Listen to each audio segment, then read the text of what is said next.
هر سال تاجیکان روز وحدت ملی را جشن میگیرند. روزی که به جنگ شهروندی 5 ساله پایان داد و امنیت نسبی را به کشور آورد.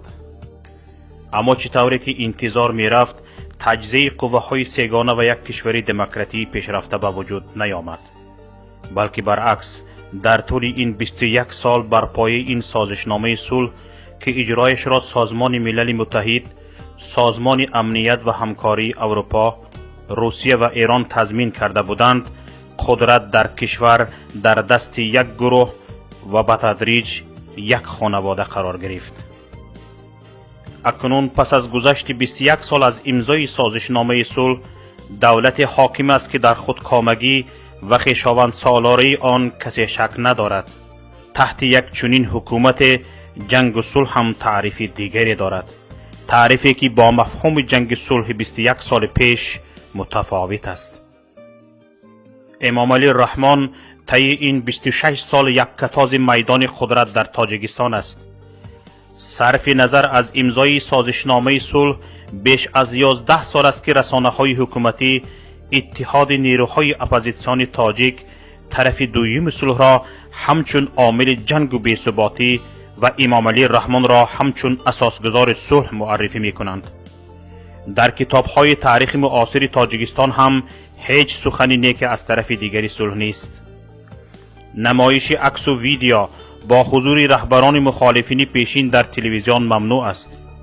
در موزه ملی کشور که از بزرگترین ها در پهنای شوروی پیشین است، تنها یادآوری سالهای جنگ آشتی کتاب‌ها و عکس‌های از امام علی رحمان وجود دارد.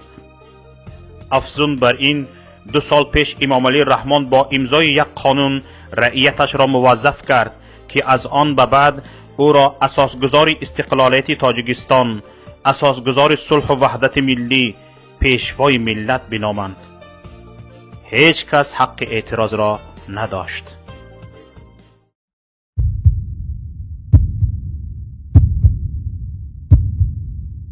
در آستانه سقوط اتحاد شوروی طی سالهای 1988 تا 1991 در جنوبی امپری شوروی جنبش ملی آزادیخواهی تاجیکان به سرعت شکل می گرفت. این جنبش ویژگی خود را داشت. در آن استقلال خواهان و روشنفکران ملیگرا و اسلامگرا در یک سنگر کنار هم در برابر حکومت کمونیستی قرار گرفتند. حکومت کمونیستی تاجیکستان که همیشه گوش به فرمان مسکو بود و تجربه تصمیم گیری سیاسی مستقل را نداشت، در برابر امواج اعتراضات هیجان زده شده بود. تصویب قانون زبان در سال 1989 که زبان تاجیکان را دوباره فارسی نامید و اعلامیه استقلالت تاجیکستان در سال 1990 تحت فشار همین نیروها صورت گرفت. کار و پیکار سیاسی به خیابانها و میدانها سرازیر شد. 2 میدان، شهیدان و آزادی روبروی هم قرار گرفتند. رحمان نبیف، رئیس جمهوری همان وقته تاجیکستان، در همان ایام در میان هواداران خود در میدان آزادی 1700 قبضه اتوماتیک کلاشنیکوف توزیع کرد و عملاً چرخ جنگ داخلی را به حرکت درآورد. دیویزی 201 در این اقدام نقش مستقیم داشت. اوضاع تیزتون شد. فشار میدان شهیدان بر میدان آزادی سنگینی کرد و هواداران دولت پراکنده شده به کلاب برگشتند. اما اتومات‌های کلاشنیکوف که به آنها تقدیم شده بود همراهشان بردند. کشمکش‌های سیاسی حکومت مصالحه ملی را روی کار آورد.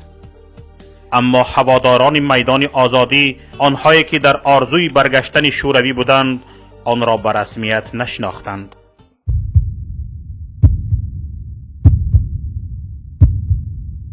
ماه نوامبر سال 1992 در قصر ارباب شهر خوجند اجلاسی 16 شورای عالی جمهوری تاجیکستان برگزار شد. در این اجلاسیه حکومت مراسای ملی ظاهراً به خاطر برقراری صلح و آرامش در کشور، اما با فشار روسیه و ازبکستان از سر قدرت رفت و امام علی رحمان همچون رئیس شورای عالی جمهوری تاجیکستان انتخاب شد. در این اجلاسیه آشتی بین دو طرف به خاطر حفظ امن و ثبات داده شد و انتظار می رفت که حکومت جدید با رهبری امام علی رحمان صلح و ثبات را به کشور باز می گرداند. اما برخلاف انتظارها و آرمانهای ملت، حکومت جدید با سرپرستی امام علی رحمان با تیر و توپ خارجی ها وارد دوشنبه شد و وضعیت نابسامان وقت را به یک جنگ داخلی تمام عیار تبدیل داد. این نخستین عهدشکنی امام علی رحمان نسبت ملت خود بود. متاسفانه چه روسیه بوریس یلتسین و چه ازبکستان اسلام کریموف که هر کدام یک تاجیکستان تابع و ضعیف دیدن میخواستند، از جنبش های ملی تاجیکان سخت نگران بودند. همین بود که این دو کشور را با استفاده از اوضاعی که در تاجیکستان پدید آمده بود برای رسیدن به اهداف خود وارد عمل شدند، آن هم از راه نظامی در کنار حکومت رحمان و بر ضد جنبش های ملی.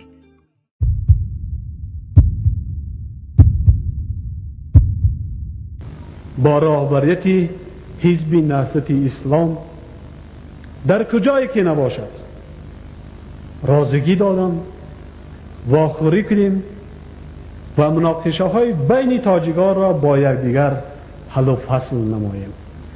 در پی چندین دور گفت و شنیدها بین حکومت و اتحاد نیروهای اپوزیسیون تاجیک، سرانجام روز 27 ایون سال 1997 در مسکو پایتخت روسیه پیمان صلح تاجیکان میان سید عبدالله نوری رهبر اتحاد نیروهای اپوزیسیون تاجیکستان و امام علی رحمانوف پرزیدنت کشور امضا شد.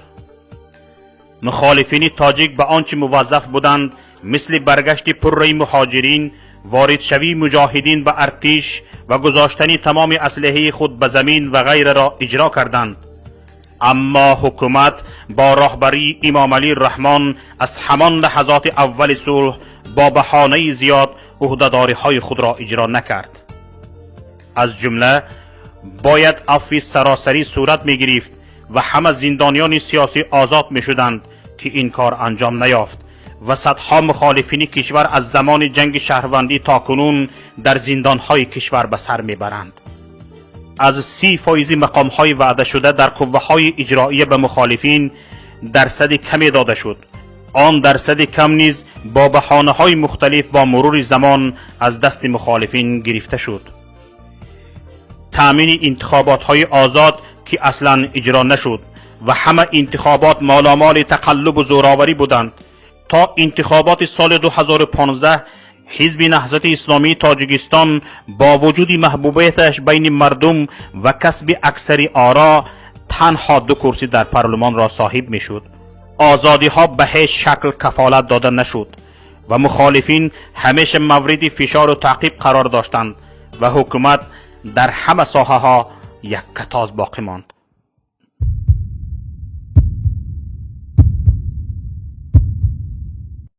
در طول 21 سال پس از امضای سازشنامه صلح و وحدت ملی، اعمال ضد و نقیض زیرین در این کشور مشاهده می شود. امنیت جمعی در تاجیکستان تا حد برقرار بوده، اما امنیت فردی هیچ کس به استثنای عائله حکمران ضمانت ندارد و در هم موردهای لطوکوب، بازداشت و ترور چهره های سیاسی به قید گرفته شده است. حکومت امام علی رحمان در این مدت یک کتاز باقی ماند، اما هرگز از جمله حکومت‌های استوار موافق نبود. حکومت ادعای حفظ حقوق بشر می‌کند، اما همواره به نقض حقوق بشر متهم شده است. قانون‌های مدرنی روی کاغذ وجود دارد، اما هیچگاه عدالت قضایی وجود نداشته است. حکومت خود را همچون یک دولت دنیوی می‌شمارد، اما بیشتر از هر موضوع دیگر در امور دینی و عقیدتی مردم دخالت کرده است. در یگان آیت، در یگان حدیث، در یگان گفته های صحابه نیست یگان چی که انا ایشا کنین، انا خلقای کنین، انا نیست یگان چی نیست. اگر در سال 1992 200,000 آواره در افغانستان بود، اکنون تاجیکستان نزدیک به 2 میلیون نفر مهاجری کاری دارد. تنها در سال 2010 بیش از 210,000 شهروند تاجیکستان شهروندی روسیه را کسب کرده اند. اگر از سالهای 90 تا سال 2015 تاجیکان به روسیه مهاجرت می‌کردند، از سال 2015 به اروپا هجرت می‌کنند. تاجیکستان در مسئله حق مزد در پایین ترین جایگاه در لیست کشورهای سابق شوروی، اما در مسئله نرخ و نوای بازار در بالاترین رده قرار دارد. اگر در زمان امضای سازشنامه صلح هیچ خویشاوند امام علی الرحمن رسما در منصب‌های بلند نبود، حالا سر از پارلمان و دستگاه اجرایی رئیس جمهور و وزارتخانه‌ها تا پاسبان‌های پشت در دست فرزندان و نزدیکان رحمان قرار گرفتند.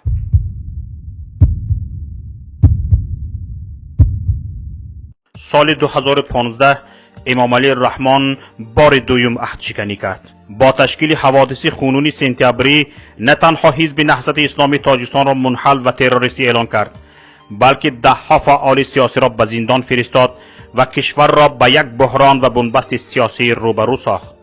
هموطنان عزیز، بیش از 200 نفر فقط از حزب نهضت اسلامی تاجیکستان در این چند ماه اخیر به زندان رفته است و این 5 نفری که اینجا می‌بینید شما، اینها برای اینها حکم حبس ابد درخواست کردند. این 5 نفر مگر چیکار کردند؟ اینها مگر برای تاجیکستان چی خواستند؟ اینها بجز آبادی و سربلندی ملت چیزی نمیخواستند. محی الدین کبیری رئیس حزب نهضت اسلامی تاجیکستان گفت: امام علی الرحمن با بستن حزب و بازداشت و سرکوب فعالان سیاسی آخرین تیر را بر بدن ضعیف صلح و وحدت ملی انداخت و با همین سازشنامه صلح و وحدت که یک وقت برای جهانیان یک نمونه خوب صلح آفرینی یاد میشد، از طرف حکومت پر شکسته شد. شکستن صلح و وحدت ملی در یک شبانه روز انجام نیافته است، بلکه ریشه های آن به مابعد انتخابات پارلمانی سال 2010 و جلسه محرمانه امام علی الرحمن با رهبران مقامات قدرتی و نهادهای تاثیرگذار که به پروتکل 3220 مشهور است برمیگردد. جلسه مخفی و پروتکل 3220 نیت امام علی الرحمن جهت سرکوب مخالفین مسالمت آمیز خود را به طور آشکار نشان داد. پس از این فشارها به مخالفین، روزنامه‌نگاران، فعالان سیاسی و جمعیتی و ضیائیان، به خصوص حزب نهضت اسلامی تاجیکستان عمده‌ترین حزب مخالف کشور، به طور چشمگیر شدت یافتند. شما میدانید که این فشارها عمدتاً از سالهای 2011 این جانب شروع شدن، بعد آنکه یک پروتکل در سطح خیلی بلند کشور قبول گردید با نام پروتکل 3220 و در مطبوعات‌های دولتی و در وسایل اخباری عامه به نشر رسید. خب بعد او ما دیدیم که اون به حقیقت تبدیل یافت و بعد این پروتکل قبول این پروتکل یک سنجشی سراسری پروتکل بین‌المللی از حزب ما دیدن کرد که الحمدلله که بدون یگان کم کاستی این سنجش به پایان رسید و همگی از فعالیت قانونی ما از طبق قانون بودن تمام کارگزاری حزب ما خلاصه دادند و این جنبست شد. بعد این همگی میدانیم که در سراسر کشور در وسایل اخبار عامه به خصوص وسایل اخبار عامه دولتی محفل‌های در محل‌ها برگزار میشه که در اونجا شخصیت‌ها را مثل امروز آورده در نزد کامرای تلویزیون اونها از حزب برآمدن خود را یا حزب و جامعه در کار نبودن خودش، حتی بعضی از ملاهای کشور آورده وادار به آن کردند که گفتند که حزب اسلام نیست و امثال همین.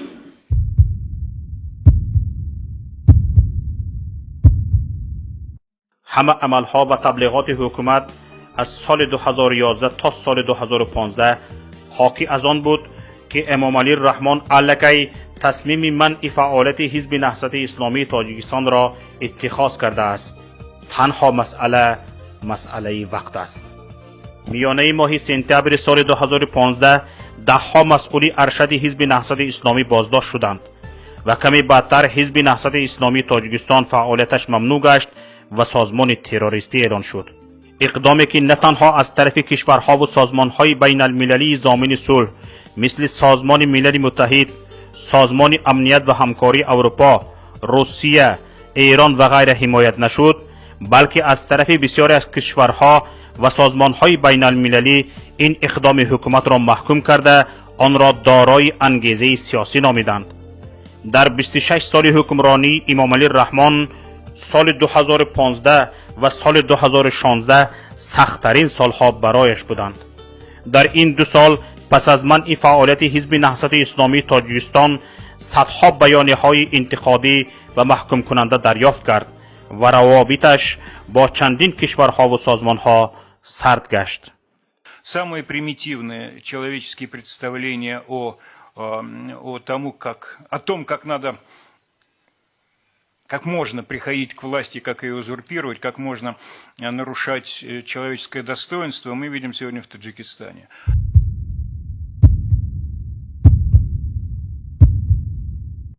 سوالهای در مورد حزب نهضت اسلامی تاجیکستان وجود دارند که امام علی رحمان و حکومتداران از شنیدنشان میگریزند. اگر چنانه که حکومت ادعا دارد اعضای ارشد حزب نهضت اسلامی تاجیکستان تروریست هستند، چرا محکمه های آنها پشت درهای بسته برگزار گشت؟ چرا ادوکات های آنها از جمله بزرگمهر یاروف و نورالدین محکموف زندانی و دیگر ادوکات ها تهدید شدند؟ حکومت ادعا میکند که حزب نهضت اسلامی تاجیکستان با حاجی حلیم همکاری داشت. آن چگونه همکاری بوده است که اعضای ریاستی عالی حزب در آن روزها چندین بار جلسه و نشست مطبوعاتی برگزار کردند و با انتشار بیانیه هر گونه بی‌ثبات کردن کشور را محکوم کردند؟ چرا حکم نهایی دادگاه نسبت 13 فعال نهضتی را مخفی داشتند و وقتی که این حکم در رسانه ها راه یافت در پی جزا دادن عاملان رسانه‌ای شدن این حکم شدند؟ اگر حکومت دلیل و شاهد داشت، چرا دیگر کشورها و سازمانهای بین المللی با وجود کوشش‌های پی در پی حکومت جهت تروریستی اعلان کردن حزب نهضت اسلامی تاجیکستان این اقدام حکومت را نه تنها قبول نکردند بلکه محکوم کردند و آن را دارای انگیزه سیاسی دانستند؟ تبلیغات شدید حکومت علیه حزب نهضت اسلامی تاجیکستان قبل از منع فعالیت آن و دعوت به بستن این حزب چه معنا دارد؟ آیا این ادعای حکومت را مشکوک نمی کند؟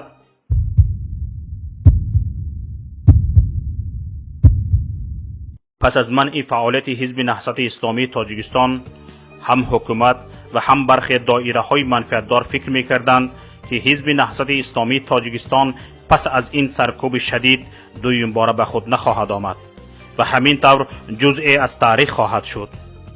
اما برخلاف توقع و انتظار امام علی رحمان و حکومت، حزب نهضت اسلامی تاجیکستان و دیگر گروه های مخالف خود را بازسازی کردند، به صحنه سیاسی تاجیکستان برگشتند. امروز هر چقدر کوشش و زحمت به اندازه اگر مقامات امنیت کارهای داخله اجرایی نکشند هم این جمعیت ما را با آسانی پریشان کردن نخواهند توانست. ببینید هر آن کاری که امروز مقامات در برابر حزب نهضت اعضای حزب بخش‌ها انجام دادن، این عملها غیر قانونی است.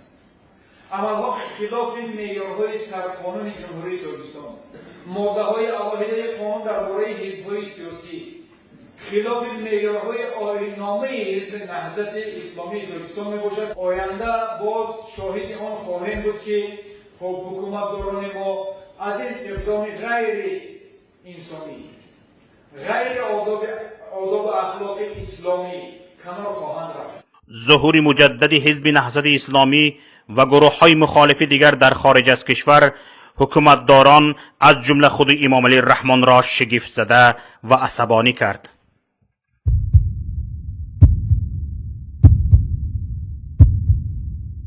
اگر امام علی رحمان در طول فعالیت حزب نهضت اسلامی تاجیکستان در داخل کشور تنها اشاره های درباره آن در سخنرانی هایش میکرد، حالا تقریبا در همه برآمدهایش نه تنها از فعالیت مخالفین تاجیک در خارج انتقاد میکند بلکه به طور مبالغه آمیز اتهامات بی اساس را به آنها میچسباند.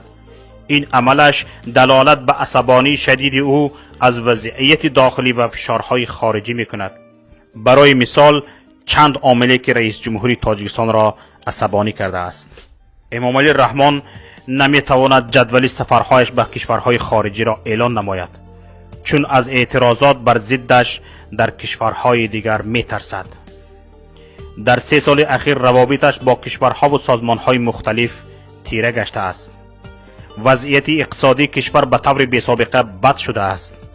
به وزیر امنیتیش وارد شدن به لیست سیاه مگنیتسکی تهدید میکند و سازمان ملل متحد با نفوذترین نهاد بین المللی از حکومت طلب میکند که در مدت 6 ماه معاون رئیس حزب نهضت اسلامی تاجیکستان محمد علی حید هم آزاد شود و هم خسارت‌هایش جبران شوند.